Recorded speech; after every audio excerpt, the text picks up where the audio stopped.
So Nugs, you also flew the F-5 as an aggressor. Can you tell us how this came about? Yeah, I was, after my exchange tour, I did a few other things, and then I got selected for command in the Marine Corps, and got command of the Marine Adversary Squadron.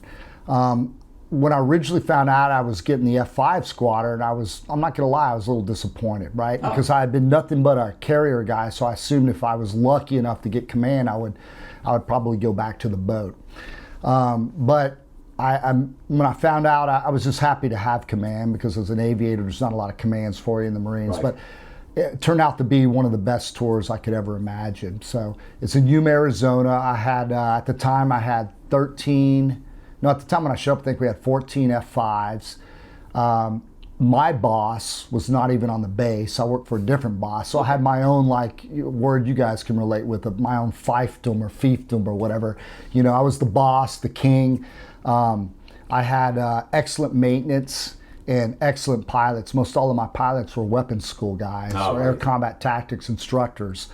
And it was really nice. We had former Swiss Air Force F-5s that they had souped up and called them F-5Ns.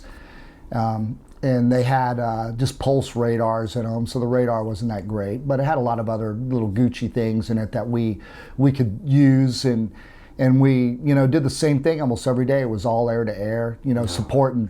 We supported the Fleet Marine Force. Sometimes we'd support the Air Force as well. We did a det supporting F-22s when I was there.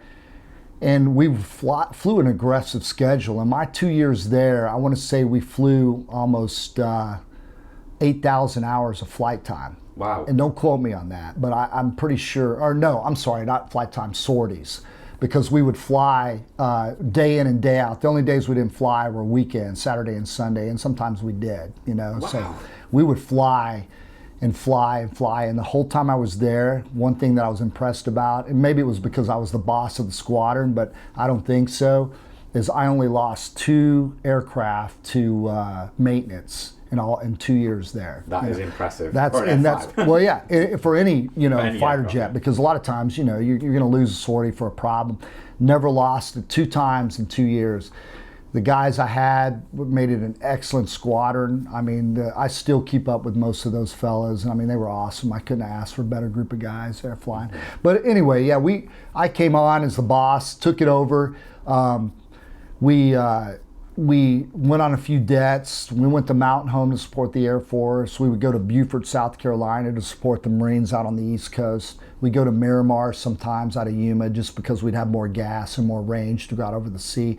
That's the only problem with that aircraft. We chose to fly it with no drop tank, whereas the Navy flew their F-5s with a single centerline drop tank. Right. We didn't. We flew them slick, which it was a little rocket ship. It would go fast. And supersonic, wasn't it? Oh yeah, we almost go Mach 2. I mean, it was a fast airplane. You light the burners and get the altitude, put it in a dive. You can get going real fast too. So. Must have been a really nice tour of that. But what was the actual F-5 like to fly?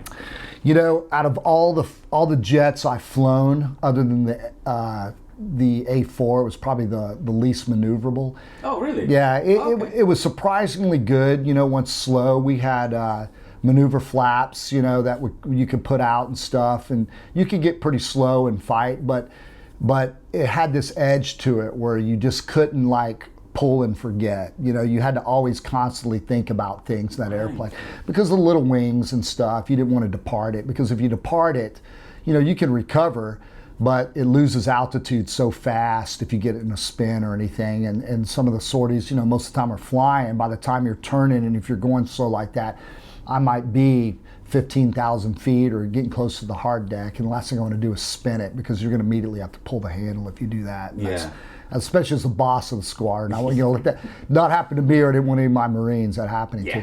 So my point is you couldn't pull and forget. You had to really pay attention the whole time you're flying the airplane. Once you get it into those kind of regimes, excellent airplane though, maintenance wise.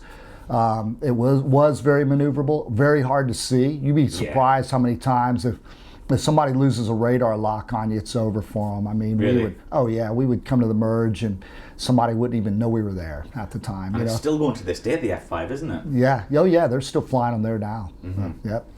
So overall, did you enjoy your time as an aggressor? Absolutely, I did. It went by too fast. It was a good time. That's a good sign, though. Yeah. It went by too fast, and that was a special time of my life because the Marines that were working with me were just top notch. You know, all of them were just, they made the tour excellent, and job good for me. You know, they made me look good. You also flew the A-4 with Draken. How did this position come about?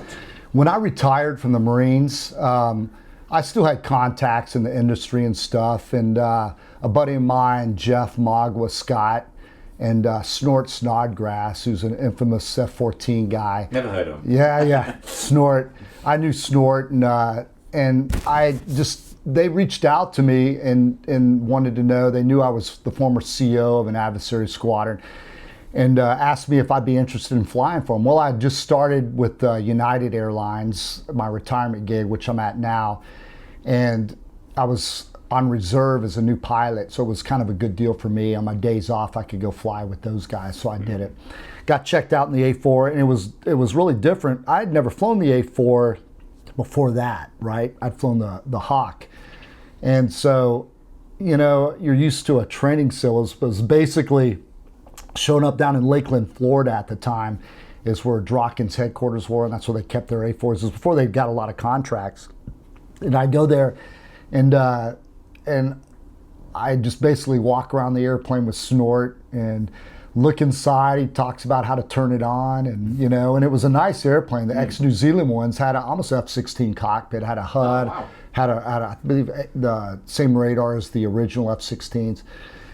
And, you know, it's a single engine airplane. It can't be that hard, right? So, you know, I fly it with Snort. Snort checks me out. I think I fly 3 times with him. And he goes, oh, yeah, you got this down. And we're going to, because I was a civilian now, I had to get a type rating in it. Right. That's I don't know if they do that here, but American thing. So they have a guy that's supposedly an FAA guy that can give you a type rating. He's going to come out and give me a type rating of this. And so I was stressed out about that, because I didn't want to, you know, have a mark against my record, because I really didn't feel like I knew what I was doing in the airplane. But he turned out to be a great guy, ex-Air Force guy, and you know, we flew the airplane and got my type rating in it, and the rest is history. Excellent airplane to fly, one of the funnest airplanes I've ever flown. I'm a little bit big for the cockpit, you know, because I got wider shoulders. It's made for a more narrow guy. So it was always a struggle. I mean, once I climbed in the cockpit, I couldn't move. I just had to look straight ahead. I could only turn my head. But it flew like a champ, and that's a neat little airplane. So what was the role of the A-4 with Draken? Well, initially, when I came on, we were doing close air support. So we were dropping Mark 76 bombs or BD-45s for the Marine Corps, mainly doing it out of Cherry Point, North Carolina, for the Marines going through the TACP school to become FACs out in the fleet. And we go and do casts for those guys. We go do 2 sorties a day, about 2 hours a time on station, and get rid of all their stuff, come back, reload, go back out again. It was really fun flying. You know, it was very, very rewarding, because I was helping young Marines get their qualifications that were eventually going to go off somewhere else to do real world stuff. Then Draken got more and more contracts, and we started doing stuff out of Nellis Air Force Base, adversary work for the Air Force out of there. And then, as you know, Draken grew. They got L-159s, they got Mirage F-1s, so they just grew into a big conglomerate. I just actually left Draken a little over a year ago. Oh, wow. Yeah, it just got to the point where I couldn't give them the time they deserved, you know. So you enjoyed that too, eh? Oh, yeah, very much so. Enjoyed the people I flew with, yeah, you know. Brilliant stuff.